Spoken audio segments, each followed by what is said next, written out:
In a move that has shocked Russian military analysts, Germany, under the leadership of Chancellor Friedrich Merz, has begun deploying hundreds of Leopard 2 main battle tanks to NATO's eastern flank in close coordination with alliance partners. This deployment comes right at the edge of the ongoing conflict in Ukraine. The Leopard 2 is no ordinary tank. It's known for its advanced fire control systems, high-performance composite armor, and unmatched mobility. More than just a symbol of strength, it is a precision weapon of war. And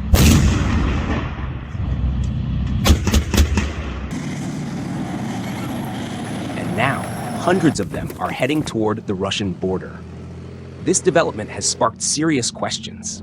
Is Germany settling an old historical score with Moscow? Because this move is not just about helping Ukraine, it's a clear message that Berlin is fully prepared to face Russian armored forces head-on. Designed in Germany and used widely across NATO, the Leopard 2 is capable of matching or even surpassing the Russian T-90 and older Soviet-era machines. And now that firepower is being moved directly to the front. Sources close to NATO operations report that over 250 Leopard 2 tanks, including the upgraded A6 and A7 variants, are being positioned in strategic areas: Poland, Romania, and the Baltic states. The goal is not invasion. The message is deterrence and full combat readiness. German Chancellor Friedrich Merz issued a firm statement. We will support Ukraine, and we will defend every inch of NATO territory. That message alone has raised tensions in an already explosive region. Military observers believe this deployment could mark a turning point in the conflict. For the first time, Russia may be forced to face large numbers of Western main battle tanks. And that could radically shift the battlefield calculus. The Leopard 2 is widely respected. It is one of the most feared and capable MBTs, main battle tanks, in the world.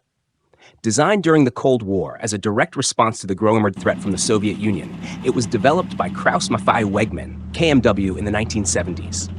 Its mission was clear: to replace the older Leopard 1 and deliver a serious boost in firepower, protection, and combat survivability. The Leopard 2 entered service with the German Bundeswehr in 1979. Since then, it has undergone multiple upgrades and has been exported to over 20 countries.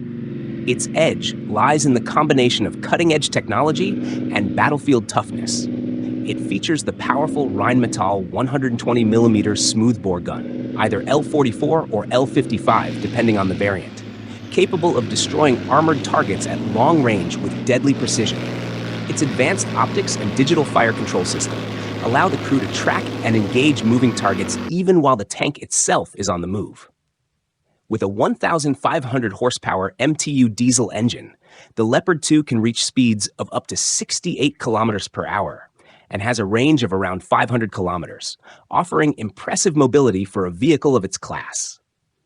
Its composite armor gives it strong protection against anti-tank rounds and improvised explosive devices, especially in its latest variants. But the Leopard 2 is not just theory. It has seen real combat. During NATO's mission in Afghanistan, Canadian and Danish forces used the tank in harsh desert environments, where it proved exceptionally effective in both protection and support roles.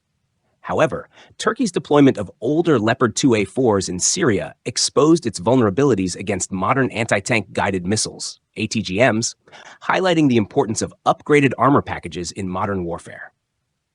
Recently, Leopard 2 tanks have been supplied to Ukraine by several NATO nations. Their presence has significantly bolstered Ukraine's armored forces in the fight against Russian aggression. This isn't just about hardware. It marks a shift in the level and seriousness of Western military support. Today, Leopard 2 tanks serve across NATO and allied countries: Germany, Poland, Finland, Spain, Canada, Indonesia, Qatar, and many more. This global adoption not only reflects the tank's performance, but also its adaptability to different military doctrines and battlefield environments. Still, the Leopard 2 isn't without its challenges. It requires intensive logistical support and high maintenance. Older versions, like the A4, are not ideal for high-intensity modern conflict unless properly upgraded. Looking ahead, Germany and France are jointly developing a next-generation tank platform, the Main Ground Combat System, MGCS, which is expected to replace both the Leopard 2 and France's Leclerc tank. But until that system is ready, the Leopard 2 will remain NATO's armored backbone. With continued upgrades in protection, firepower, and digital warfare capabilities, the Leopard 2 is set to dominate modern battlefields. This tank is not just steel and firepower. It is a clear geopolitical message from NATO. We are ready, we are equipped, and we will not back down.